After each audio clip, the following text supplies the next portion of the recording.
So ayan. So nandito tayo guys sa ating sitawan. Ayan. So good morning everyone. Yeah, so ngayon ay Tuesday. So ayan guys. Nandito tayo sa ating taniman ng sitaw. So ngayon guys ay pang 56 days sa ating sitaw. So pang 4th natin guys nga harvest ngayon. So ayan, harvest tayo. Ayan, so share lang. So ayan guys, ito yun na po yung ating tanim na sitaw. Ayan, so kita nyo naman guys, oh. So yung bunga ng ating sitaw ay ayan, mahaba na guys. So nasa 60 to 70 cm guys yung haba ng ating sitaw. Ayan, so normal lang yung kanyang haba guys. So ayan, oh. Ayan. So ito ay Verdana F1 ng Condor. Ayan, so kaway-kaway sa mga nagtatanim ng Condor seeds. Ayan, so Condor baka naman. Ayan, so ayan. So hello po sa mga farmers dito po sa area ko sa Capiz. Ayan, so kung gusto nyo i-try yung Verdana, so hindi po tayo guys nag-endorso ng seeds. So gusto ko lang i-share yung aking karanasan dito sa pagtanim ng sitaw ng Condor. Ayan, so kung gusto nyo makita yung aking area, so yung aking area ay located sa Santa Cruz, Ibisan, Capiz. Ayan, so welcome po kayo dito magpunta sa aking taniman ng sitaw. Ayan, para makita nyo yung variety na ating itinanim. So ako ay, disclaimer lang po, ako ay hindi po i-endorso. So ako po ay tumutulong po sa mga farmer na willing magtanim ng gulay na hindi pa nasubukan. So kung gusto nyo pong matry, so bago kayo mag-try, so kung gusto nyo po willing na magbisita po sa aking farm, ayan, sa ating taniman ng sitaw, ayan, oh. So we are open, yes, every day.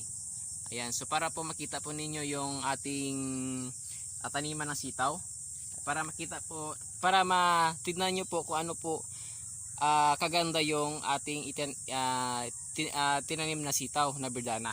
Ayan, so disclaimer lang po, ito po ay hindi po bibigay po ng endorsement. So soon baka po palarin tayo. Ayan, so ito ay sinishare ko lang. So kita nyo guys, yan, oh. Yan yung ating Verdana. Ayan, so akay na umaga ng harvest na tayo. So meron na tayong doong 24 kilos na. Ayan, so meron pa tayong natira, hindi pa natin naubos lahat. Ayan, so willing po ako ipakita ko po yung aking tanim dito. So kung gusto niyo magtanim ng sitaw, ayan, so hindi pa po nakasubok nito, so willing po kayo dito, welcome po kayo magbisita po sa aking farm. Ayan, para makita nyo po kung ano ang kaganda yung kalidad ng ating Verdana.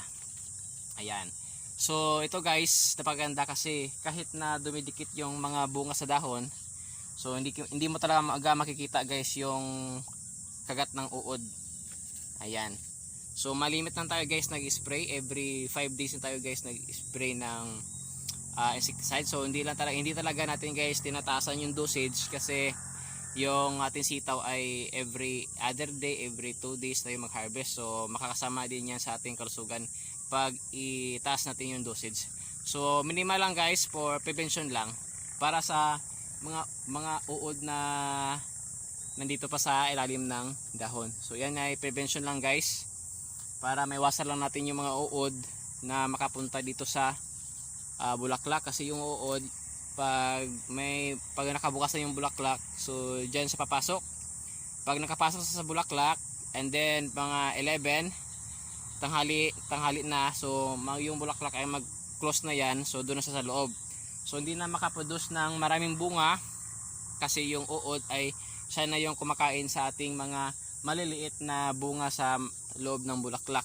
Ayan, So yung bulaklak ay malalaglag na lang yan guys.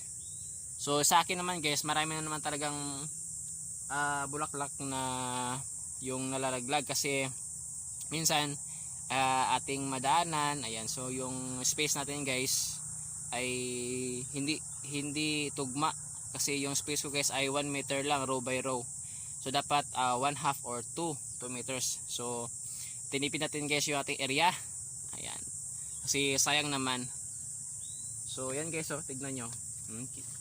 Kita nyo naman guys, oh, yung mga bunga sa ilalim. Ayan, oh. Ayan guys, oh, ayan, oh. Ayan. Ito, ayan, oh. Ayan guys. Yan kaganda yung ating tanim na sitaw. Ayan. So nasa sa inyo na yan guys. Kung nasubukan nyo na to, so paki-like na lang and share. Sa hindi pa, try natin guys. Ayan. So ito ay maganda.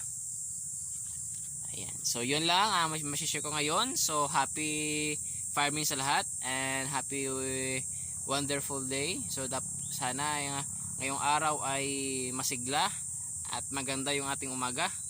Ayan. So God bless po sa ating lahat. Huwag kalimutan mag-share, mag-like, mag-follow sa aking Facebook account. So bye-bye!